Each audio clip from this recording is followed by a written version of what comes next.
Okay, good afternoon, everyone.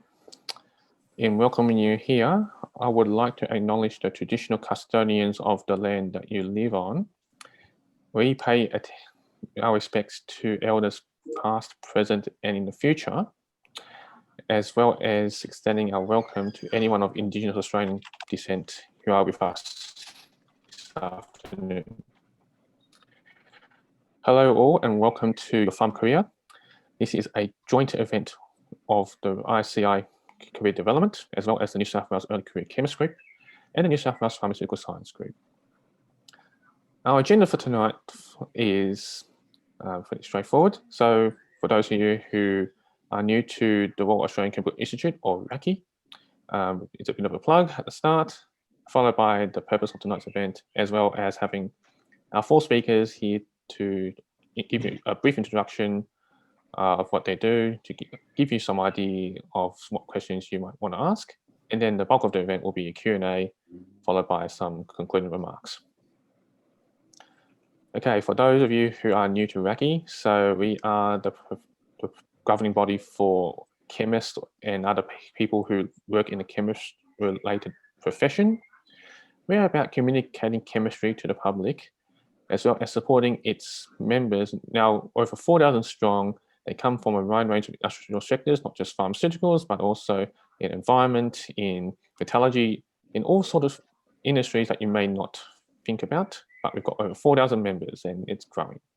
We have three main values of trust, innovation, and exclusivity. So trusting each other on the latest findings and discoveries in chemistry, innovation, championing having a good thought, and also in working out new solutions to problems. And inclusivity is about including everyone, regardless of whoever you are and wherever you are. Our mission is about improving the quality of life through the leadership in the field of chemical sciences. And membership is $25 for a student, and you have also the option of having monthly memberships. So do think about RACI membership if you're new. Okay, so the rationale for the event here. So this is about your pharm career, about having a career in pharmaceuticals and what you could do in it. So there are a lot of different areas in the pharmaceutical industry, such as quality, regulatory, and in business development, in which are represented tonight by our panelists. We're also here to appreciate the possible range of careers of pharmaceuticals in Australia, and with a focus on those that are relevant to those who have studied chemistry or related, such as biotech or pharmacy. We're also here to understand what's expected for a graduate if they want to be the best professional in this industry. And we're going to give you the opportunity to ask questions about these in our Q&A session. However, what we don't include for tonight is giving you a silver bullet to any of your employment issues. We're not here to allow you to demand employment for tonight's professionals, whether that's an entry-level role, whether that's an internship or something like that. So please do understand that this is about finding information, not about trying to demand for employment. So so professionals for tonight, we've got four professionals. We have Dr. David Lin, Senior Risk Manager and Regulatory Scientist of the APVMA, which is the governing body for the veterinary pharmaceuticals or pharmaceuticals relating to animals.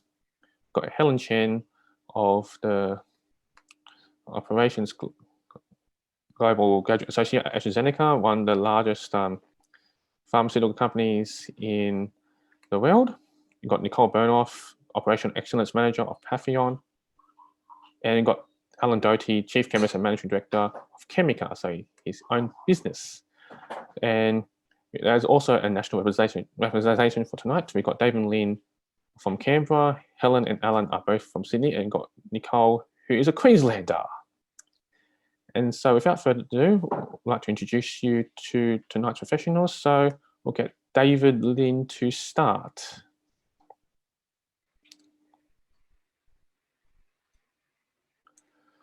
Yeah, thank you, the chairperson, and I also thank you, the RACI Career Development Program, the Career Chemistry Group and Pharmaceutical Science Group for the invitation. My 5-minute story include the motivation for career in the APVMA, APVMA and chemistry-related work, my current role, what I like about it. I'm a true chemist. I graduated my first degree in organic chemistry, and then I moved on to study a PhD to a related field, pharmacy, at the University of Queensland. And then I do a 3-year postdoc in QUT. During the time, I also expanded to a biotechnology area and get a graduate diploma. I also work in the pharmaceutical industry after my postdoc as a QA manager. And then after 10 years academic in Australian and the American University as a senior lecturer and assistant professor, my last 12 years is in the regulatory work. And that's in TGA and APVMA. So last 10 years, more than 10 years, I spent my time at the APVMA. And then I gained a lot of experience in managing application from the HVAC chemical industry. And that's also, I learned the project management skill because every application have a time frame on it to start and then to finish. I'm working with a multidisciplinary science team within the APVMA and also externally as well. I acquired the collaboration and leadership skills, understanding the legislation process and decision making, and develop a professional relationship with the industry stakeholder as well during my work. APVMA has launched the Australian Day Award in the last 2 years, and you can recognize it's really put a lot of emphasis on the people. And the purpose of this Australian Award is to foster positive performance culture through the acknowledgement and recognition, recognize and reward outstanding effort and contribution of staff and teams, and motivate, retain, and encourage high-skilled staff. APVMA is a statutory body, so it was established by the Admission Act and the HVAC Chemical Code Act, and the regulation set the statutory criteria to reach the product or prove an active constituent. And the criteria include the safety, where the chemistry manufacturing data, health or toxicity data, environmental data, residue data need to submit to the APVMA. And of course, the efficacy, the trade, international trade about residue labels or limits, and then product labeling. APVMA main function is to regulate the HVAC chemicals, that's registration and approval, together with the state and territory. So they are responsible for the after the sale, the control of the use in each state. APVMA conducts post-market surveillance, so the compliance section and doing the testing, although testing is not in our own lab, is contract out. APVMA will consider the HVAC chemicals reconsidering or chemical review called in the market. So to make sure it continuing to save to the people and efficacies to the users and to the or to the agriculture farmers in particular. Most of the applications we receive involve the chemistry and the manufacture data. So formulation process, batch analysis data, sorry. Need to go back.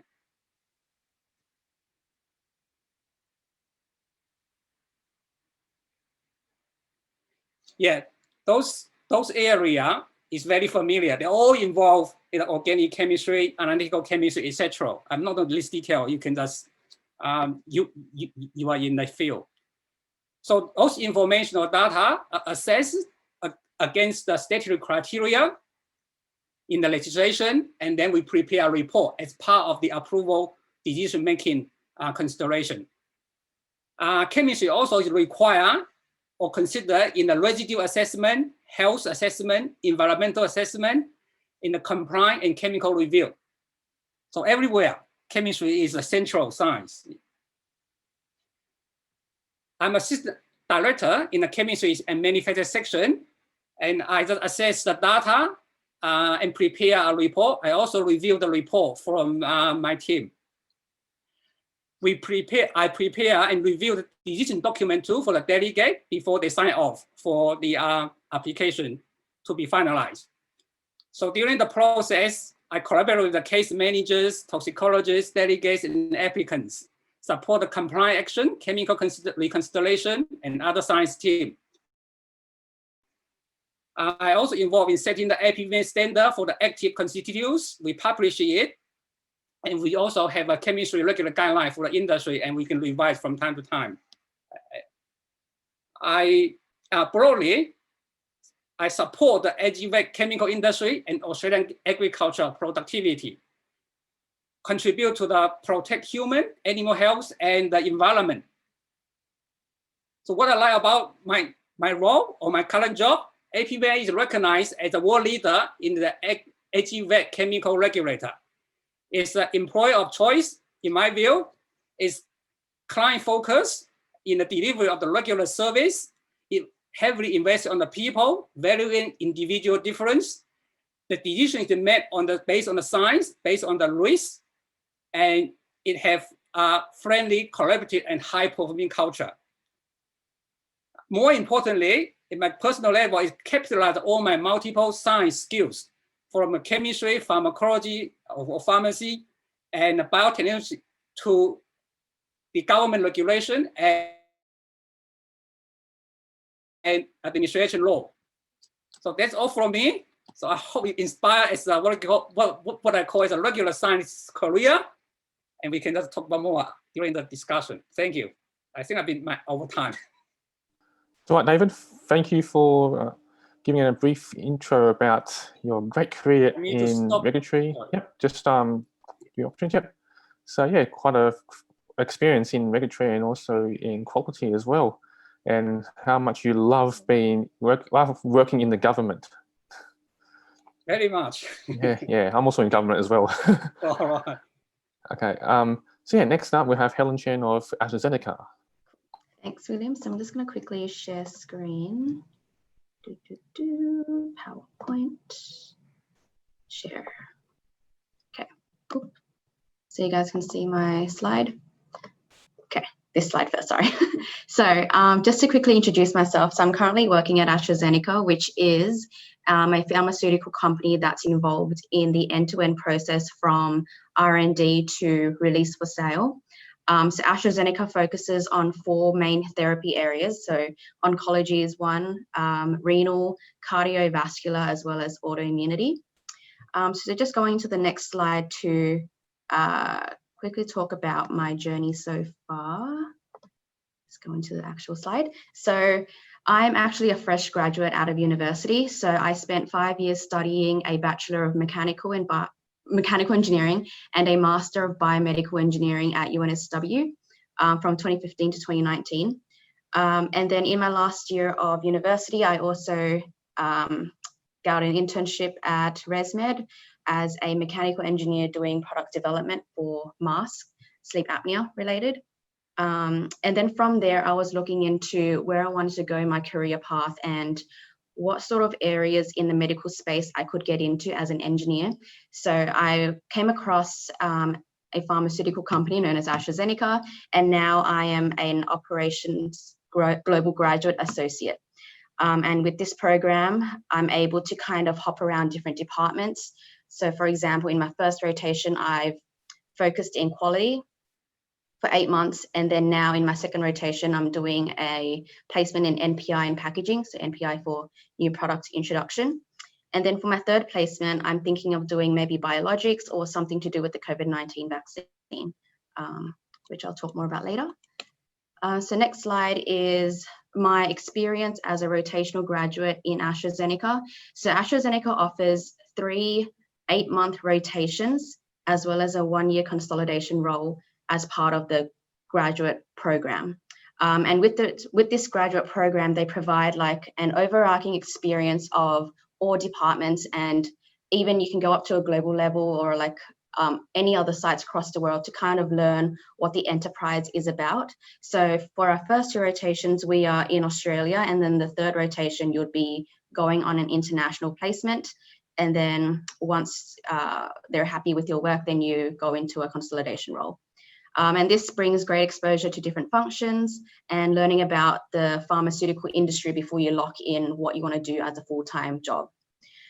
So in my first rotation doing quality, I was involved in audits and preparing for the external audits that we have, where they kind of question what we're doing and looking for justifications for our current processes. I was put into a position as an improvement engineer to improve the current processes and observe how they perform certain tasks and look for improvement opportunities, as well as manage deviations as they came up.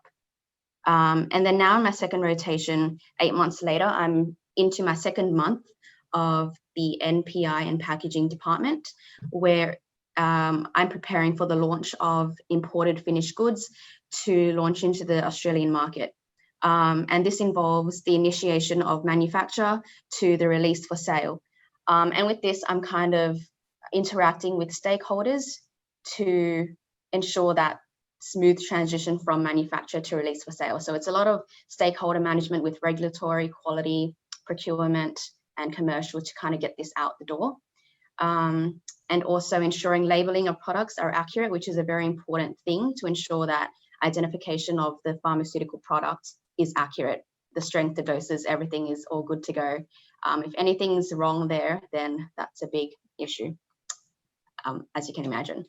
So tips on how you can kind of get started with getting into the pharmaceutical industry and like getting your foot out the door is to put yourself out there and kind of apply to positions and placements, even though you think you're not qualified or you don't have the responsibilities or the the qualifications that they're looking for. Even if you don't tick all of the boxes, but at least like 8 out of 10, just apply and just try and give it a go.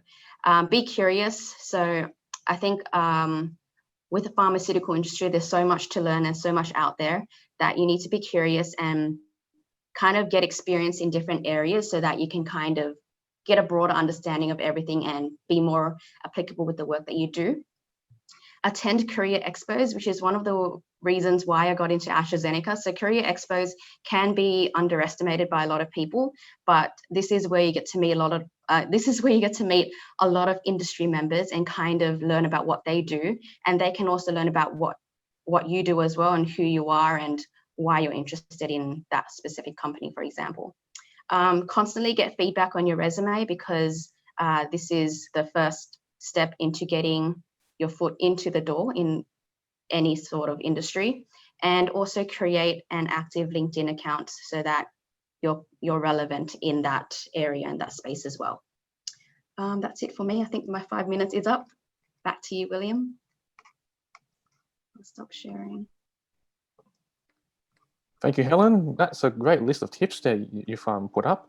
Also, that's a lot of experience in different areas in quality and NPIs. Yeah, and speaking of quality audits, that's a big thing that really gives professionals nerves. Like any professional in a pharmaceutical, they have audits to think about and to prepare for and get hammered. All right, next up, Nicole, our Queenslander here. Thanks, William. I'm just sharing the screen. Hopefully you can see that. Good evening, everybody. As I said, I'm Nicole Bernoff, Operational Excellence Manager at the Pathian site, and that's a Thermo Fisher Scientific biologics manufacturing facility. And as mentioned, I'm based in Brisbane. So we do clinical and working towards commercial manufacturing at this facility with single-use biologics technology. So I've got a little picture here that really resonated with me when I started in biologics. So you can see we've got aspirin, which is a molecular weight of 180 Daltons, and a monoclonal antibody at 150,000 Daltons. So this really came home to me when I started in biologics, that we make big complex molecules.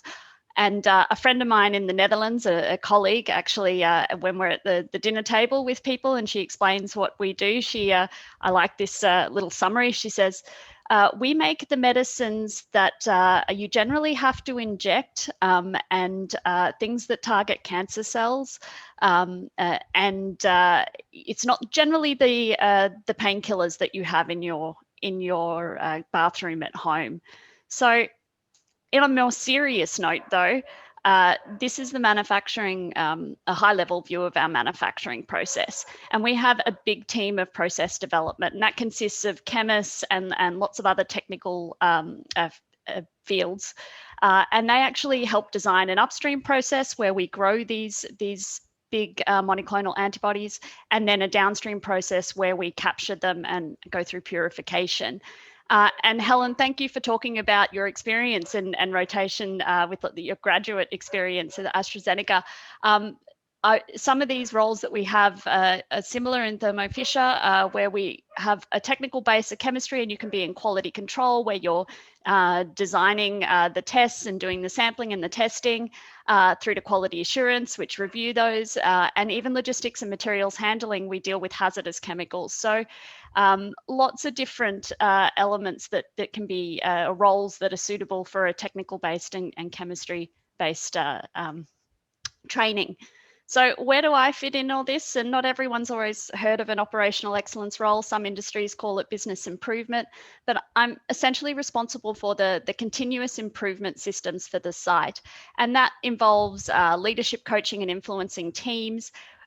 We have a program, a strategic program management of all these site improvement projects. I do a lot of development and delivering of training packages, and a lot of facilitation and the associated reporting for those workshops and outcomes. And I've put in a little small print down there. I'm actually only 3 years in the pharmaceutical industry, and I studied chemical engineering, not chemistry.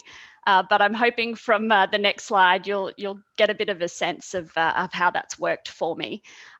So you see, I've got my building blocks, and I consider my chemical engineering and business management double degree from University of Queensland as a solid technical foundation. And I'm not going to go through all of those roles that led up to where I am in pharma at the moment. But just to say that I have bounced between different industries, some engineering, very technical engineering roles, and then over to lots of improvement roles where my passion really lies. Oil and gas, local government, chemical manufacturing, and now pharma.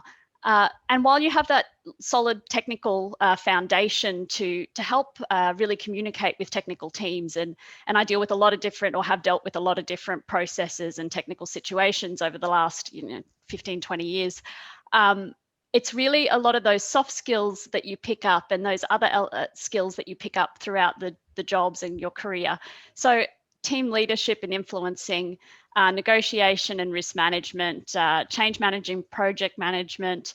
Continuous improvement methodologies, obviously, given a lot of those roles. And these are all things that I've collected and developed through those various roles. So what keeps me excited about my work, and particularly working in the pharma industry, I work with teams that I feel are really making a difference. We make life-saving medications, and working to do that more efficiently and safely, and so patient safety, and we have a high quality product. That's really important more than ever now. I think we can all appreciate that given the COVID situation. I'm always professionally developing and learning something new. So I like being thrown in the deep end and experiencing a new process. And that really comes along with my personality type, where that improvement project cycle really, really works. I love the challenge. I love overcoming that challenge with a team, and then celebrating that we've achieved the goals. The other great thing about my role and where I work is I get to work at all levels of the organization. So lab scientists and operations, senior leadership team, right through to global directors and other sites at times as well, more virtually now than traveling. But that's really been great and keeps me passionate. So thank you for your attention, and looking forward to the ongoing discussion as a panel. Thank you, Nicole.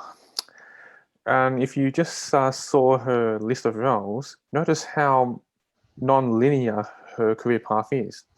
So you might end up doing something completely unrelated, such as oil and gas, but you end up in the pharmaceutical industry later. It can happen to anyone. Like there might be people who work in an entire career in pharmaceuticals, like a lot of my colleagues, but there are also people who've been to one other industry and jump from another to another, and keep on going like that. That's fine, as long as you get where you want to be in the end. Yeah, and also I should point out that originally Dr. Kim Baker was scheduled to present tonight, but unfortunately due to prior commitment, we got Nicole here to fill in. So also thank you for doing that at short notice. Pleasure. And lastly, you've got Alan Doty of Chemica. Thank you, William, and thank you for the previous presentations by everyone. And I think you stole my line there, William, when you said non-linear, because I'd like to give a run through my career, just to, you sort of wonder how people end up where they are. And yeah, to give you an idea of how you can end up operating a contract testing laboratory, just to fill everybody in who may not be so familiar with the industry. Generally in the pharmaceutical industry, product has to be tested before it's released. That can be done by an internal laboratory, or it can be outsourced to a contract lab. So in the industry, they would call us a contract lab. So we're licensed with the TGA. In a lot of ways, we do, our operation is quite similar to what would occur within a lot of companies, but maybe we do the things that either people have worked out it's better to divert their resources elsewhere than testing, or sometimes they might not have particular pieces of equipment. So that's where I fit in. But to run through my career, I guess going right back to the start, I didn't go to full-time university initially. So I actually spent my first day in the lab at the tender age of 17, working in a mining laboratory, doing mineral processing in Sydney. I was there for a bit more than a year, and then I moved over to plastics and was working for a company that manufactured surfboard resins and various products, which goes into manufacturing things like plastic bathroom basins and the like. So I had a bit of a look at polymer chemistry. And then I guess my next job as an undergraduate was my first experience in a GMP licensed manufacturer. By that I mean all manufacturers of medicine have to operate by the Code of Good Manufacturing Practice, and in that case the company was Cyanamid, and we were making sutures down in Hurstville. So I was in research and development, or I suppose development, which would be more strictly correct, where we were looking at advancing the products that were on the market. And of course, I was in quite a junior role at that time. I was still only had equivalent to 2 years full-time university under my belt. But from there, the part-time, the availability of night classes disappeared. So I had to move over to full-time, and I very thankfully, my wife very generously supported me for the next few years at university. So I went and finished my last year full-time. I did honours, and then I was quite interested in chemical kinetics and atmospheric chemistry. So I did a PhD in combustion science. So that was a lot of fast instrumentation. Like I implemented systems where we were able to take UV spectra of things going on in a shock wave. So we could actually do a UV spectrum in 130 microseconds. And also computer simulations of everything that was going on in a reaction window which took 800 microseconds. So from there, I was basically on the way to being an academic. I'd, like many PhDs, published a number of papers through the time, and I was lucky enough to land a postdoc at Oxford University. So I was in a laser chemical dynamics lab. So this was firing lasers in some mixtures of things, and then looking at infrared emissions came out, and I was involved in, well, I basically wrote a few thousand lines of code which would allow this infrared spectrometer, an FTIR, to be able to record an infrared spectrum with a time resolution of about 3 microseconds. So it would take a few hours to acquire the data, but after it was processed, we'd end up with a few hundred spectra, all 2 or 3 microseconds apart. So I guess the theme from all of this, I like working with instrumentation, and I like computerized systems and processes and that type of thing. And I guess that's a theme, more or less, from my career, is those skills. So I returned to Australia and did another postdoc at chemical engineering in catalysis. But at that time, I was seeing that, I mean, I'm sure anyone who has worked in the tertiary sector, I mean, there's always the uncertainty, difficult to get positions and funding. So I made the decision to go back to industry. So I found myself as chief chemist, actually, for a small consulting laboratory. And I was only in that role for about 18 months, and I'm sad to say it didn't end too well. The company doesn't exist anymore. But then from that point, that was actually when I set up my own business. And that was just over 20 years ago. And I established that and was working on my own. I had a business partner who wasn't involved in the business, and started from there, and have been working in the industry. Now we've been going for about 20 years, and now we employ 20 people, ranging from analysts and highly experienced technical people to quality assurance, and obviously the admin and business development as well. So that's my career path. So why is it that I've gone through academia and I suppose hard science and ended up in pharmaceuticals? Well, the thing I like about pharmaceuticals, there's such nice controlled systems. I mean, you're generally dealing with nice pure compounds, which means you can do quite good science on them. They're nice and predictable. I mean, if you go into other areas where chemists can be employed, you know, dealing with ores or things which are horrible mixtures, then it's not really quite the same. And I think particularly in pharmaceuticals, that necessity to really understand about what's going on is what I find interesting and challenging. And in addition to that, working in this industry, we know that we're doing something which genuinely benefits people.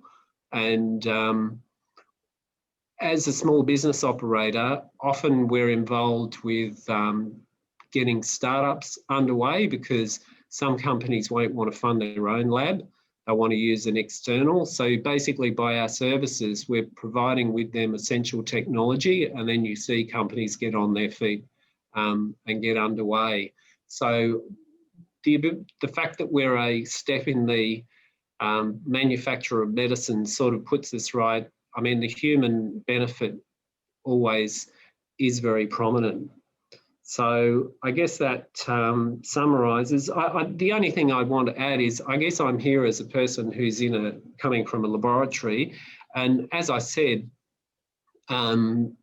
laboratories such as ours exist also in the manufacturers. So I would say to graduates, it's actually not a bad stepping point into the industry, and it is quite a common career path as well, where people start off in the lab, and then often they then are moved from there into other parts of companies. I suppose we're a bit different because the career path is within chemistry and within technical with us. But I guess the other thing is just this idea of we're also a small business, and I'd like to say that to everyone, that don't discount that. It really isn't impossible. It's not impossible. And I think particularly when you're a little bit young and you haven't got so many commitments, it's not a bad time to think about it as well. So thanks very much for your time, everybody. Thank you, Alan. Yes, that is also really wild, and going from one part of the industry to another, and also going back to uni sometime, doing a PhD, and now you're a business owner, you're a CEO or something like that. And also, you've made some great point there about small businesses. Yeah, don't discount them. Just because they're small doesn't mean you can't get a good career out of it. And also, Don't just look at the big names like Pfizer, AstraZeneca, GSK, what else, Merck and that kind of stuff. There's a huge industry of these companies. So do look into both the big and the small. All right, so I'll just pop my slides back again. So we're now onto the Q&A session. So just some guidelines for all our viewers. Okay, so to ensure that we have equal participation, to ensure that we don't have any one person dominating to any part of the pharmaceutical industry about a career in pharmaceuticals, or anything that any of our professionals here tonight have said, anything that they've said is fair game. Please avoid questions like, oh, I'm doing this degree, how can I get this job, that experience? Please make it more specific so it doesn't take too long to answer this kind of question. And also nothing too personal about trying to get us to fill out applications or helping do some errands for you in which only the person asking benefits. And also, please, and nothing this blatant like demanding for a job, just like below. Okay, so let's get started on the Q&A. So we've got 2 questions already. So we'll start with the question from anonymous attendee. So what are the best ways to learn about the industry, especially smaller companies? Anyone can answer this one.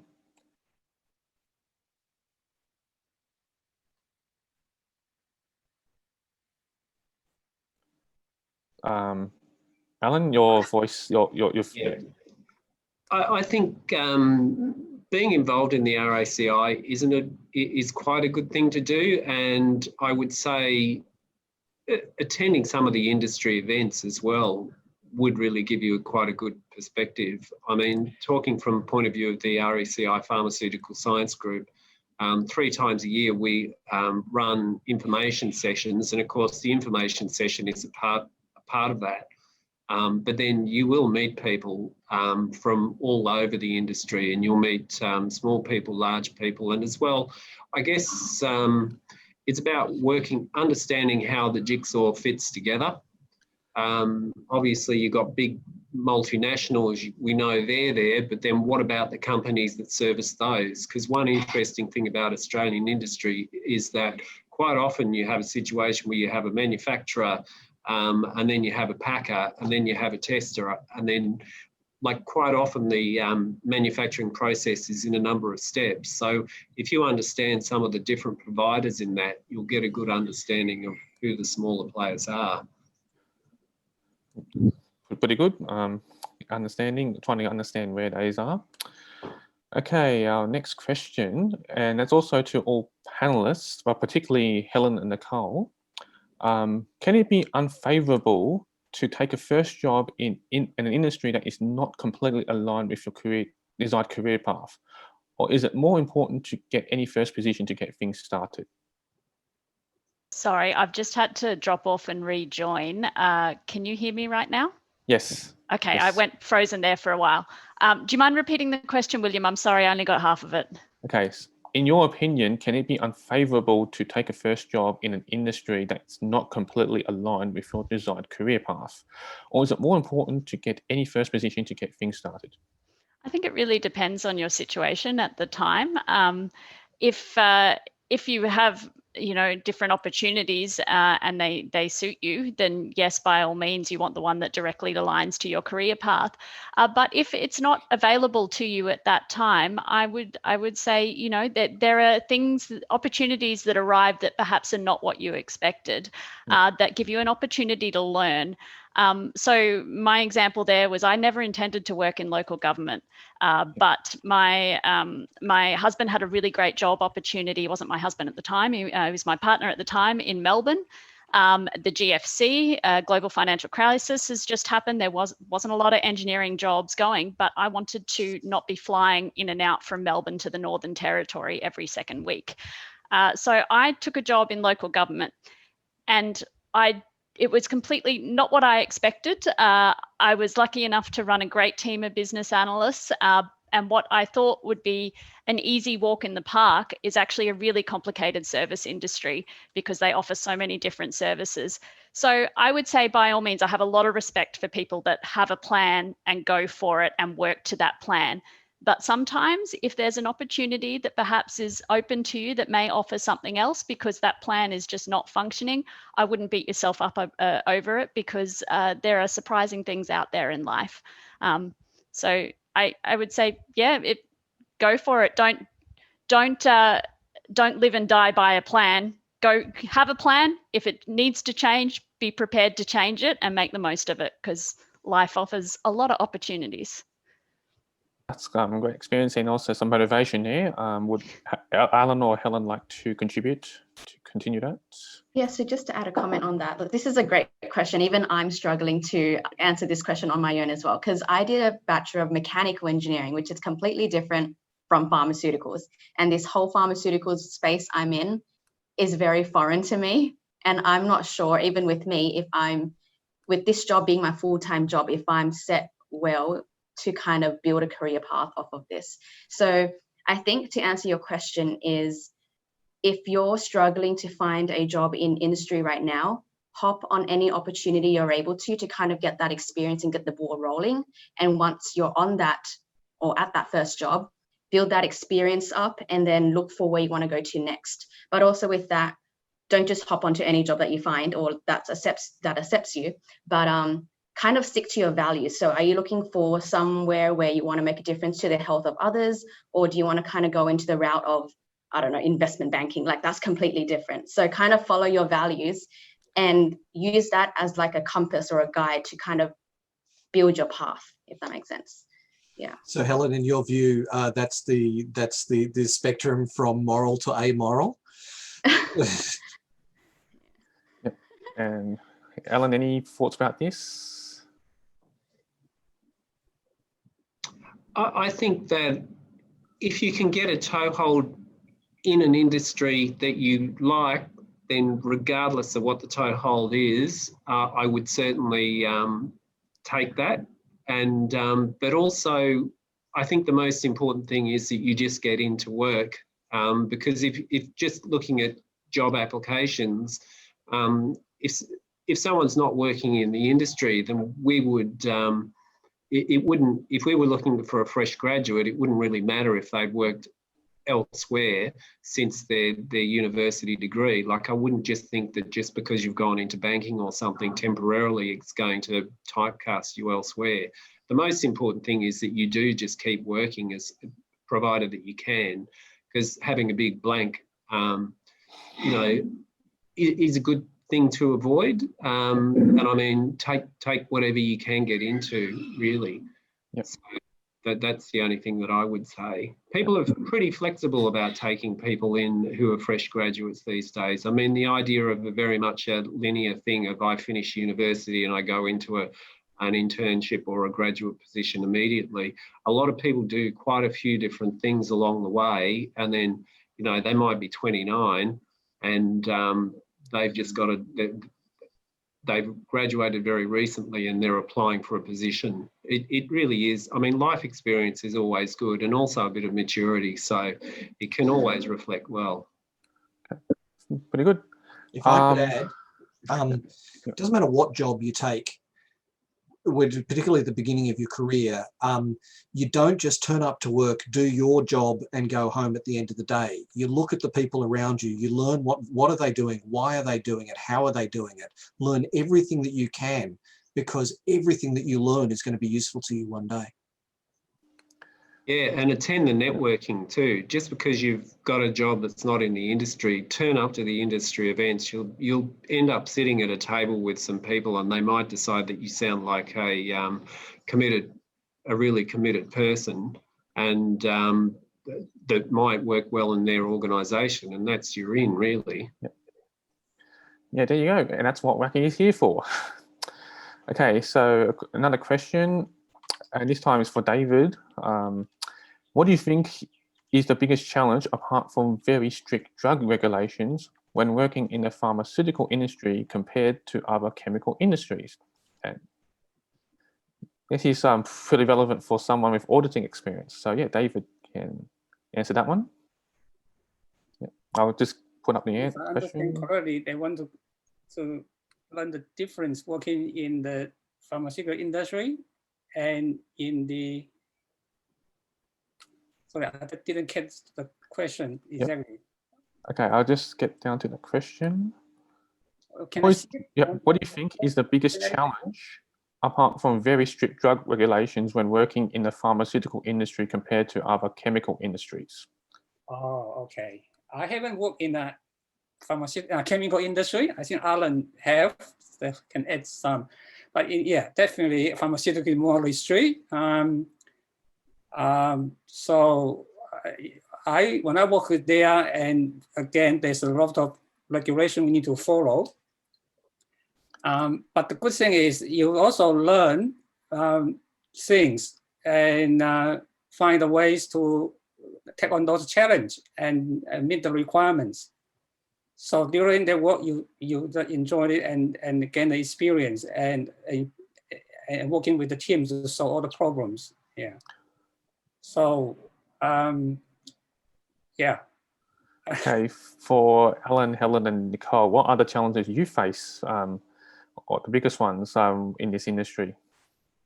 For me, working as a contract manufacturer, our clients want things as quickly as possible for regulatory filing. So to have a timeline that still ensures that our product is safe to use and is at a high quality is a constant challenge for us. So although the regulations are part of that challenge, I think the expectations from industry are changing. And again, we're seeing that in the COVID scenario. We want to get things to market and to patients as soon as possible.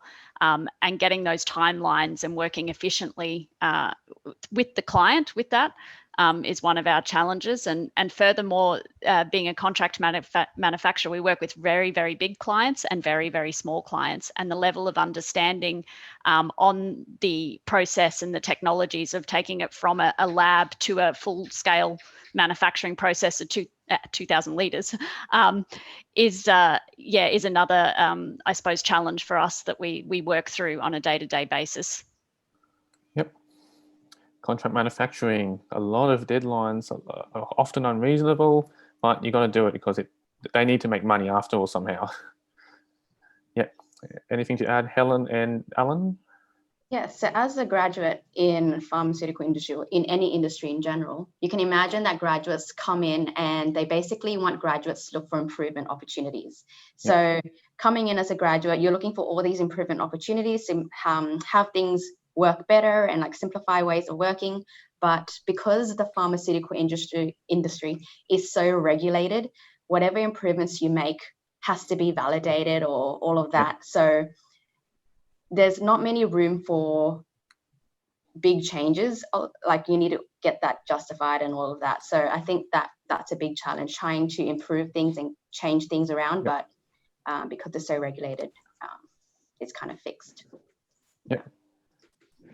Yeah, I mean, it's the regulation is a big part of it, but it's just how thorough everything has to be. I mean, nothing can be hearsay. I mean, you really have to have some data there to show you that maybe your method is working as it should, or show that they have the stability.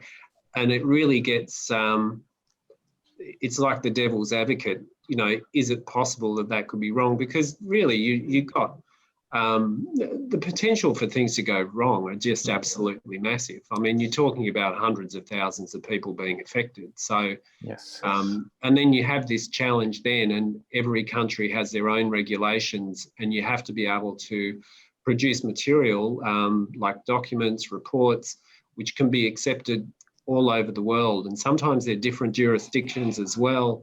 One particular jurisdiction wants six data points in their linearity. Another one wants triplicate injections for the linearity, and our own APVMA wants 5 injections between 80 and 120% of the label claim. That's our own APVMA. So quite often it's we got different requirements all over the world, and everything has to be scientifically justified and data there. So that really is the challenge. Yep. Okay. Now, yep. David. Yeah, I just want to add. When I was the QA manager for the pharmaceutical manufacturer, the big challenge is to balance the productivity, the pressure from the product manager, and my call to release the products. And because I mean, a private company, production is important. That's money, but you stop to release it or something that need to rework. That's the consequence. So I need to balance that. That's the biggest challenge as a QA manager. Yep. So what we do here is work through with the general manager, with product manager, if the issues in the teamwork, and try to resolve it as soon as possible. Yes. Yep. So you can see, deadlines are important, time management, and also attention to detail. And also, you need to recognize those regulations very well, whether that's TGA or overseas like FDA or PIC-S. Exactly. Now, if you release a wrong product, the cost is much bigger. Yes. And the consequence is much bigger too. Yeah. Yes, you don't want to recall your product. It's a massive embarrassment to the company. Yes, and there are a lot of guidelines to set out what's called a major deficiency, a minor deficiency, or something what's called a critical deficiency. And you get a critical deficiency, as pointed out by the TGA, they'll take away your license, and yep, that's your production line stopped right there. And of course, the analysts, I'd just like to add that what the analysts actually manage to achieve sometimes, the timesheet, the time frames that our people work under, I mean, 24-hour turnaround, difficult tests, which just have to be right first time, every time.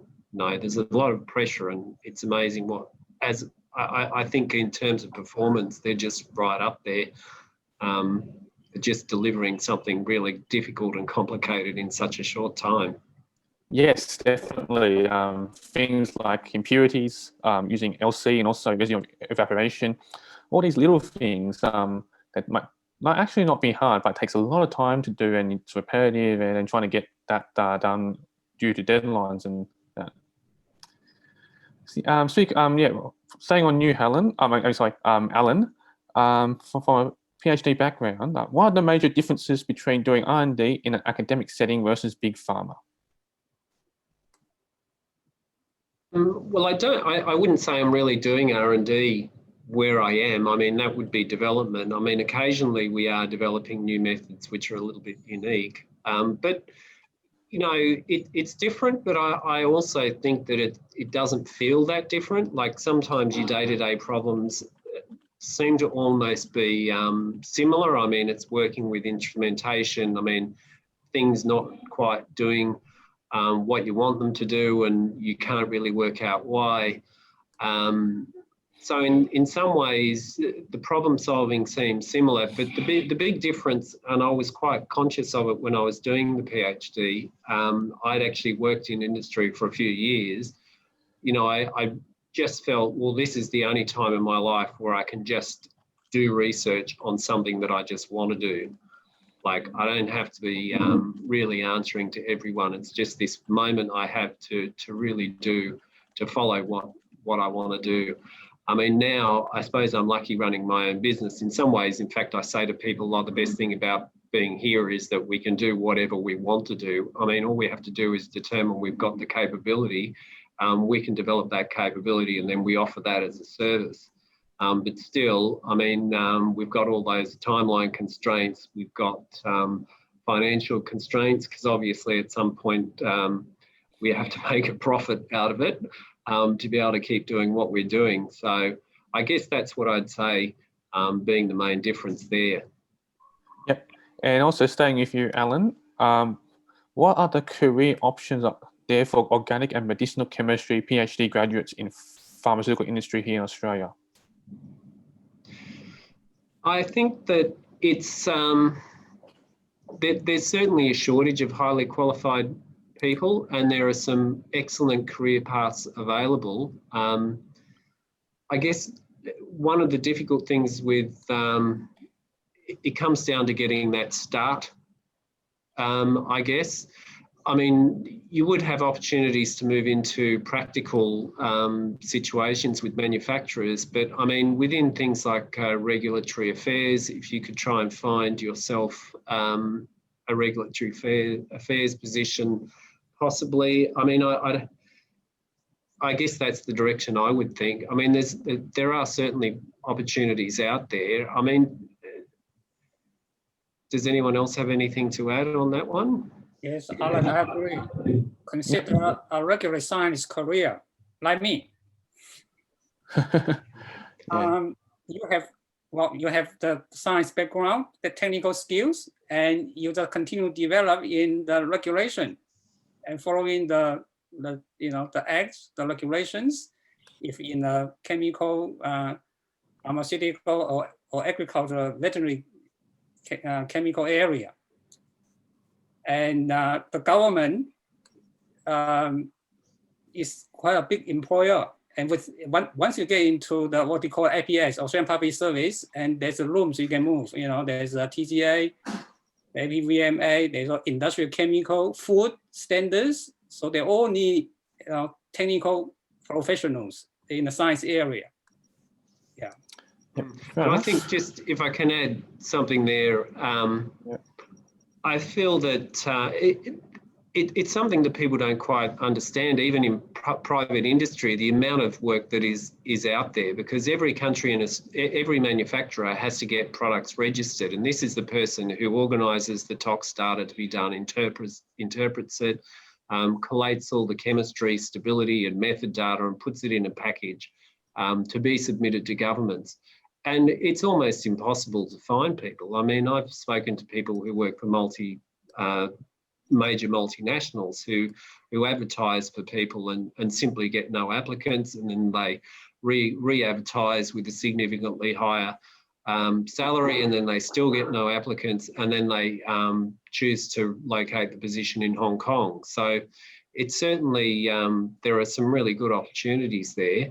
Remember, as a PhD, I think the reason why I like people with further degrees by thesis is the thing that really you've got in your favour is you can write.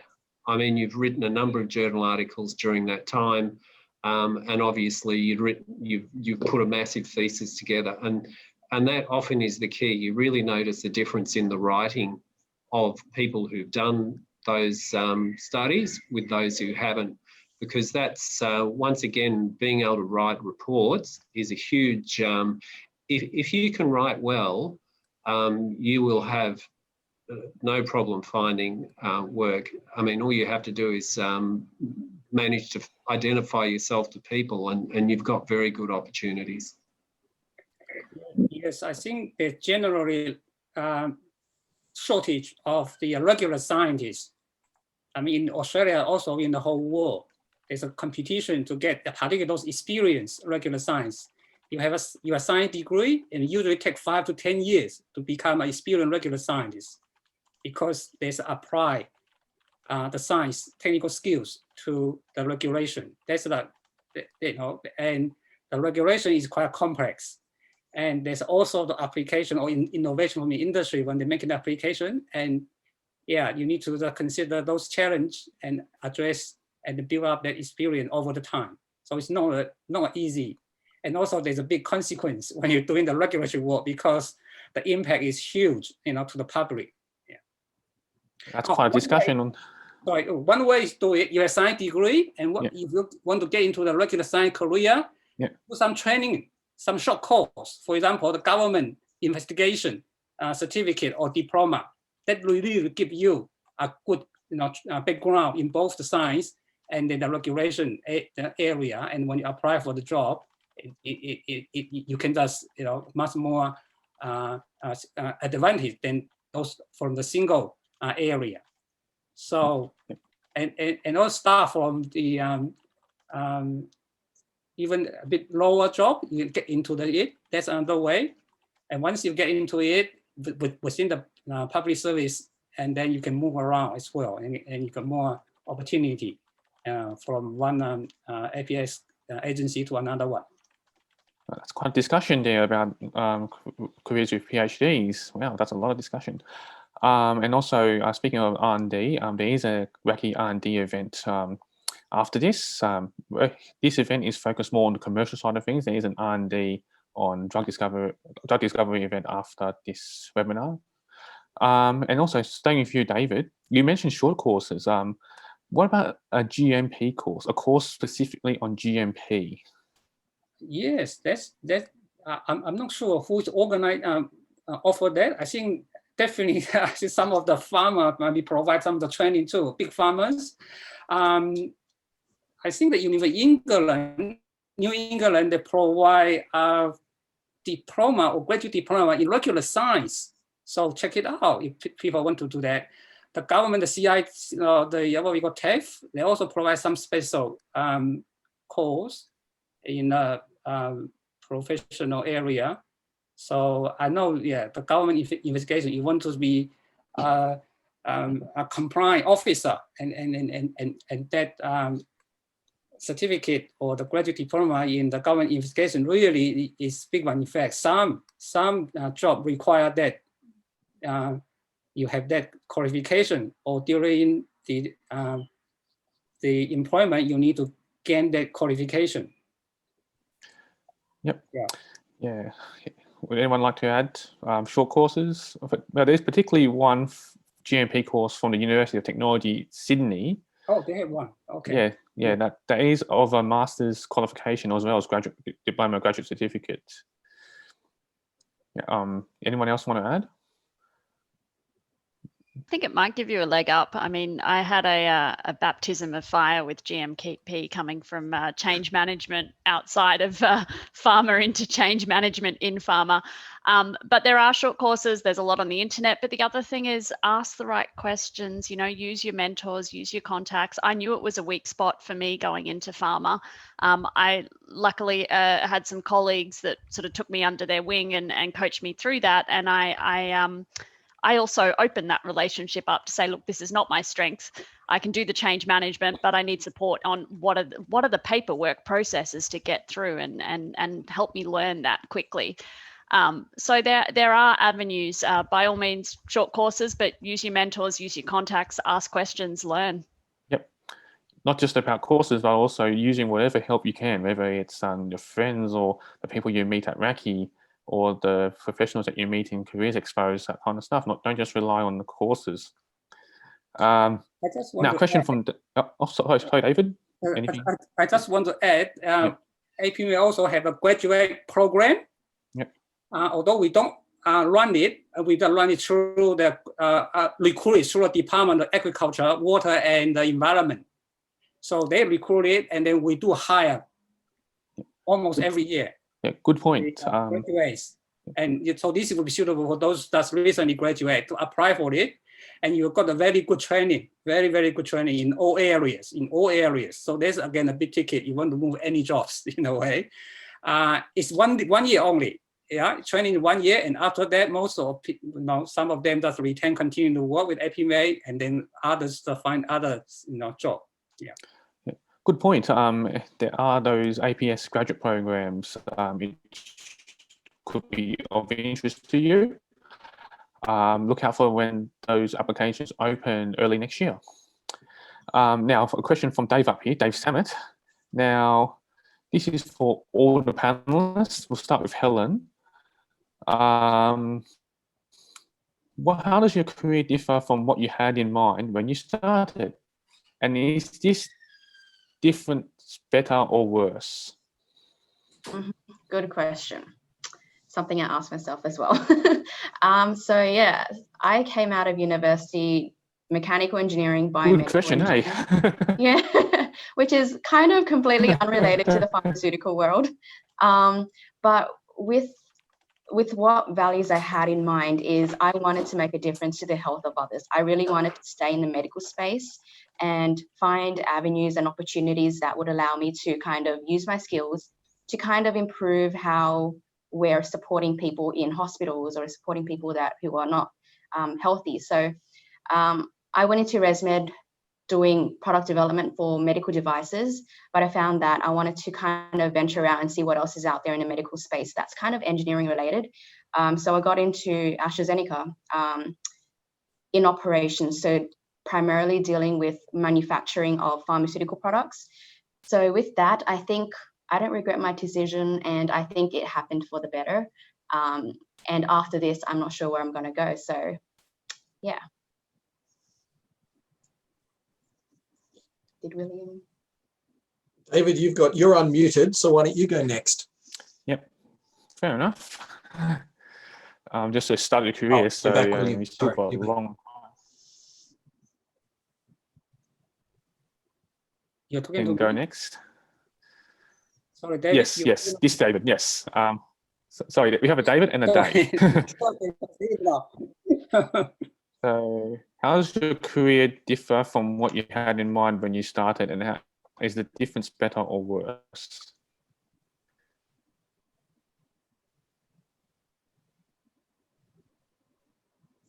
Sorry, David, I'm addressing this question to you, David Lim. Oh, okay. Can I have the question repeat again? How does your career differ from what you had in mind when you first set out? And is it better or worse? Are you happy? Not much different. In fact, I want to be in the medical field. When I was in high school students, I mean, yeah, that's, you can cure disease, helping people's life. That's really fantastic. But I end up with studied chemistry, and then moved to the pharmacy, which is a bit step closer. And then now it's in the regulatory or academic too, doing the research, pharmaceutical research. That's I also enjoy a lot. And yeah, so basically there's a different area or the sectors. But again, in terms of my ambition is the same. It satisfies me all the times. Yeah.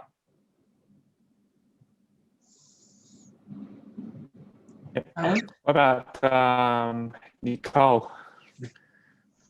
Nicole? Yeah. Same question to you. Mine started off completely not where I expected. I went to a job interview with all this psychological testing for a mining job for vacation work, because everyone else in uni was doing it. And I thought, I'm going to do this as vacation work because I'm never going to want to work out on a mine full time. Tried it for 3 months, absolutely loved it. It was a chemical engineering playground. We had like 5 different plants on one facility out at Phosphate Hill. There was an ammonia plant. There was, your rock grinding plant, a phosphate plant, a sulfuric acid plant. And I was just like, ooh. So before I even graduated, they had actually offered me a job there, and I took it. Always thought I was going to go into design and consulting. Started off there, and then just learnt from that. I think that, like I said, opportunities present themselves.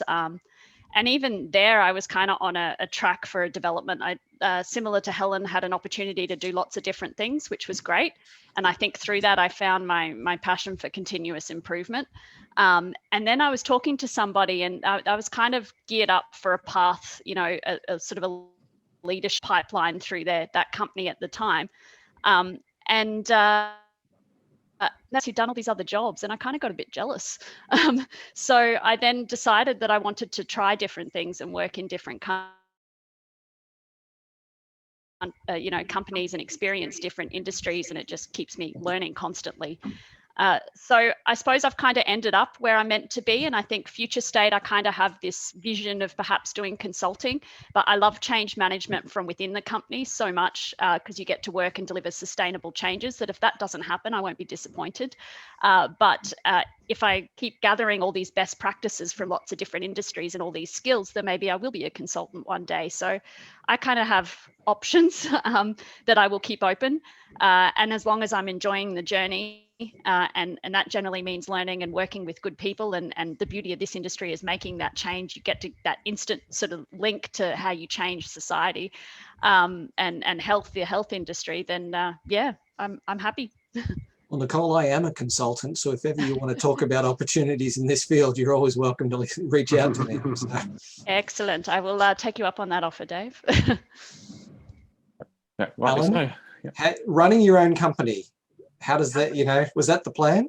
Yeah, well, I'd have to say, like, I was always going to be a chemist. I mean, I think I decided that when I was in about year 9 or something. I mean, I did start off in industrial chemistry and sort of went towards, in my studies, more the straight chemistry. But yeah, I would never have dreamed that I would have ended up running a small business. I mean, it's not something that anyone in my family has ever done.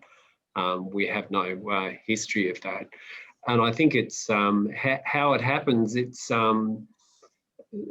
you get to a certain point, and it's not so much that it seems like it's a good choice, but it suddenly just seems like it's your only choice. Well, this is just what I have to do, because I guess you work with people, and I don't know what it says. I mean, it's probably more a personality trait, not necessarily even a particularly desirable one, that you think that you can do it better. And generally that does mean that you find it difficult working for other people. So I work for myself now. Yeah. And I mean, I think people think it's so impossible, but really I think it can be done. And there's a real shortage of entrepreneurs. I mean, we don't have a culture of entrepreneurship in Australia. And I mean, even looking at the pharmaceutical industry, I mean, we have this fantastic infrastructure in Australia. I mean, we have the drug discovery people who design drugs from on computers and then make the molecules. We test them for efficacy. We can do stage 1 clinical trials all the way up to, and then small manufacture, the really difficult manufacture as well. You know, this is the injectables and aerosols, all of that really difficult stuff. And yet we don't actually have big drug companies in Australia. Like, it's just the entrepreneur to sort of come up and say, I'm going to make this drug, put it on the market, and there's a blockbuster. I mean, we don't have blockbuster drugs in Australia because somehow we don't seem to be able to, and all the bits of it we do are world class. I mean, for various reasons in Australia, partly to do with the way regulation works, is we really are a country of choice to take drugs to stage 1 clinical trials. And that's because getting the trial approval is quite easy. Our currency is really low. And also there's 150% tax concession for Australian R&D. So we have all these foreign companies, they set up an Australian shelf company, and then all of a sudden, you know, it's loose change running these trials in Australia. So everyone from overseas, all the entrepreneurs from overseas are using our expertise to get to that end point. And yet somehow here, we don't have the people here. I mean, I suppose I run a small business, but I mean, it's not, it's on a different scale to what we're talking about here. The culture that generates the next Lipitor and those sorts of products. So keep it in mind, I guess, is what I would say. Yep. Maybe we should consider doing an entrepreneurship careers webinar next year. Maybe we should have an young entrepreneurs group, you know. Interesting. All right, we'll have one more question to wrap up tonight. And the question is, for everyone, what are the steps that you recommend to step out and communicate or network?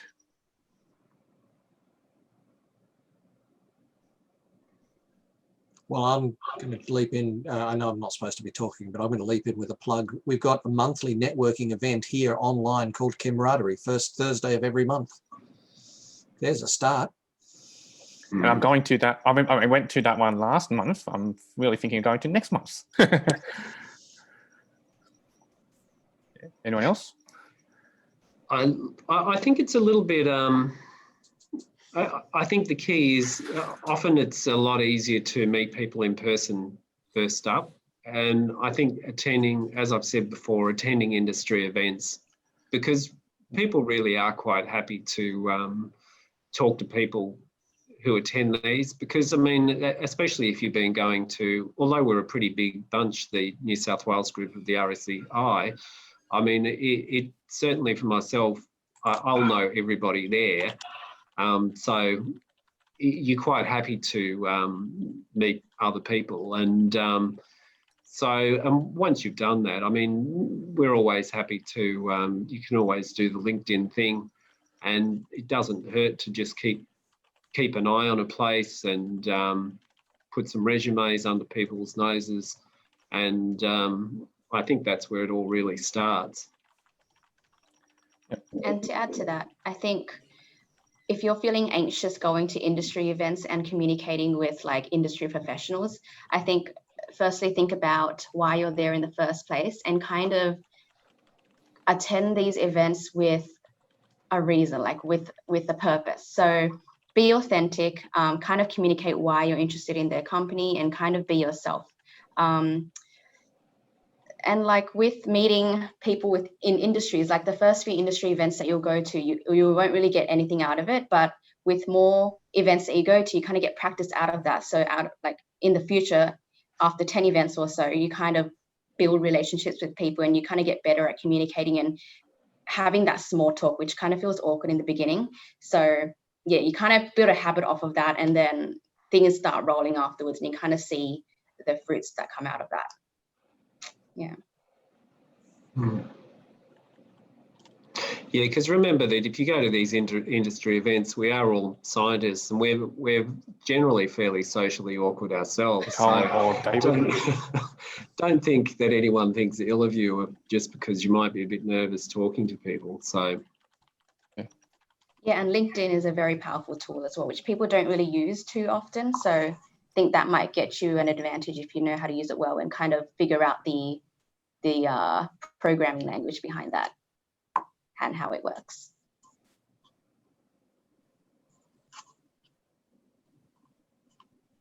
I'll use the opportunity to say, you know, we've run webinars this year on how to network, on using LinkedIn for success. All of our webinars are recorded and they're on YouTube and on our website. So, you know, www.raci.org.au.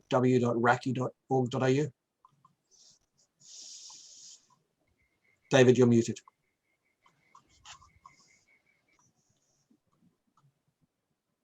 Yeah, I agree with Helen that LinkedIn is really very good network. I only recently use it, and it's so easy to connect people. You know, you need to invest a bit of time and in the communication. Yeah, and you grow your network there. I think I want to add a couple of minutes about my career change. One of the audience asked. I just want to add that chemistry is always central in my career change. So always, you know, it's about chemistry, and then that's why I studied chemistry, because when I was high school, I'm very good on the chemistry, and I like the, you know, organic chemistry, the structure, the stereochemistry, I love so much, and this is all central for the pharmaceutical, any chemical. The structure will determine everything, right? From chemistry to pharmacy, related field pharmaceutical. I also even get into the pharmacy industry. That's again chemistry. And opportunity for me to change from academic to the government regulation is through my consultant work. When I was a senior lecturer in pharmacy at the University of Canberra, I was headhunted to the by APVMA to do some veterinary medicine evaluation because of their backlog, you know. So that's how I get know the regulation, the APVMA TGA. So that's how I thought, well, that's more suitable to me in the academic career. And so the opportunity, I just applied for it and enjoyed it since then for the last 12 years. So that's life in it. It's unexpected, but always enjoyable. You never know what's ahead of you, but just keep trying. Yeah. And also keep improving yourself. Yes, As any job is no big or small, you learn skill, you learn something, and then you build it up at stepstone for your next bigger one. Thank you. And Nicole, anything to add, Nicole? I suppose I'm going to come clean and say Okay. networking is not a strength of mine. I suppose that the events that I have gone to, I have thoroughly enjoyed, and I suppose my takeaway is I tend to, if I build that relationship, so I find the common ground, have that relationship and follow up, but I'm just as nervous going out there and just talking to people at a network event as a lot of people. And it's something that I'm actually working on in terms of professional development, and this opportunity has been great for that. But it's not, it's something that just get out of your comfort zone. We're all doing it at all levels of our career and all stages of our career, and engage in whatever form that presents itself. LinkedIn opportunities for, networking events, attending this. Yeah, they will be out there. Don't shy away from them would be my advice, and that's come as a hard lesson learnt from me. Yep, the more you go out and meet people, get out of your comfort zone, the more confident you are, and the more it becomes second nature. That's how also I got confident in becoming part of the ECTG committee. Right. So it's 7:56 Sydney time, so let's wrap it up here. So I've got quite a lot of discussion in the past hour, so that's really well done from our panelists. Now, just to wrap up, tonight's session. So we've got a lot of information shared about their career paths and also what to look out for, what's our challenges working in the pharmaceutical industry. Think about what's the most interesting you learned about a profession today, and also their career paths, as I mentioned out before. That is something to get started on when you think about getting into this industry, and also trying to work your way into it, whether that's going to more wacky events or networking or doing other courses or meeting other people. And also, we hear about pharmaceuticals, but if you find out pharmaceuticals don't interest you in any way, that's perfectly fine as well. So think about if pharmaceuticals interest you in some way. If it does, awesome. Our event works really well tonight to get you more interested and excited. If not, that's perfectly fine. You know that it's not for you. And if you want to go into pharmaceuticals, think about what actions after tonight's event are you going to do to help in your employment search. So after this event, what are you going to do? Are you just going to get off Zoom and that's it? Or are you going to actually do something about it? So that's something to think about.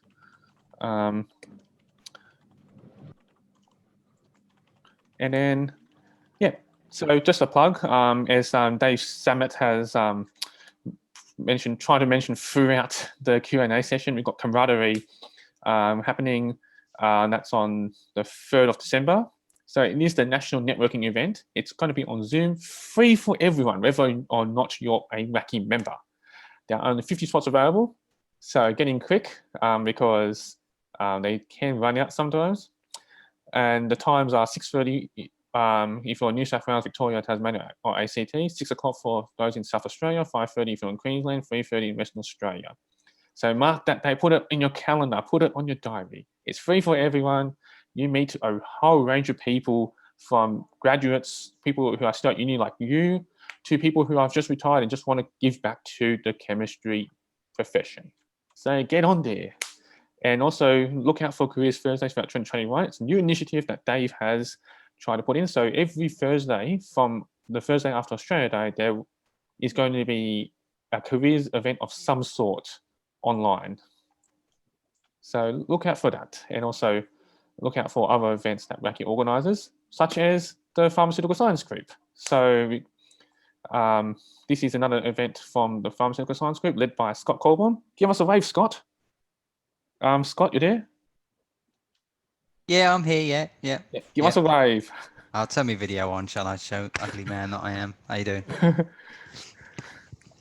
Yeah, actually, we do have an event coming up on the 7th of December, which isn't fully advertised yet, but that will be about like trying to get hold of things and how you can, some of the problems changing raw materials and things with all the coronavirus stuff going on. But yeah, moving forward, when we can have face-to-face, we've talked about networking events and things. Obviously, it is a plug for the Pharmaceutical Science Group, but as an early career chemist, don't always look at the title of the webinar. It's pretty cheap to go as a student member. Think that there might be 70, 80, 100 industry people in the room that you can talk to. So it's sometimes more important than the subject. Yep, definitely. So, cool. Thanks, Scott. All right. And also, this is the RACI website. So if you look at events and news, you can find all the events that are coming up that have been organised and will be held, and also find the other mentioned divisions like the Early Career Chemist Group. So our purpose is about networking, getting young chemists, like people who are still at uni and also who just recently graduated, to come together and to mingle, to build their networks, to get together and share their stories and ideas wherever they come from. So it's about getting aspiring chemists and being a society for these chemists to get together and learn more about the industry they could work in, as well as finding ways to get their first job. And we have a lot of events since 2014, such as webinars like these, and also site tours like the ones at ICSM and ALS, and also other bigger events like panels and speed networking. So keep an eye out for that. And that's Dave over here. That's an old photo of Dave. So he's also part of this sometimes. So follow us on LinkedIn, find us on Facebook. We are on there, 509 likes on the Facebook, 57 followers on the LinkedIn. Also find details about our AGM that's happening next week online, and in which there will be a new committee elected. So find us on there. And so that wraps up the event. I understand that there will be people who want to attend the R&D event on the other side of the pharmaceutical industry that's starting right now. So on behalf of the committees of the RACI Career Development, led by Dave Samet, the New South Wales Early Careers Chemist Group, that's my committee, and also New South Wales Pharmaceutical Science Group, led by Scott Colburn, we'd like to thank you for your attendance and for supporting another RACI event. So if you've got any questions or feedback, just email mentoring@raci.org.au. That is mentoring@raci.org.au. If I'm pretty sure there was also going to be a feedback form after this anyway. So if you've got any feedback, please share it to us. We'd like to improve our events, make it more exciting, more valuable for those who did pay to attend our event. So once again, we'd like to thank our panelists, Helen Chen, Nicole Bernoff, David Lin, and Alan Toki for their attendance and to give up their valuable time to come over here and help you in your career search, and particularly if you want to end up in the pharmaceutical industry. So, yeah, so a big thank you to them. So that's all for tonight. So thank you and have a good night. Thank you, everyone. Bye. Bye.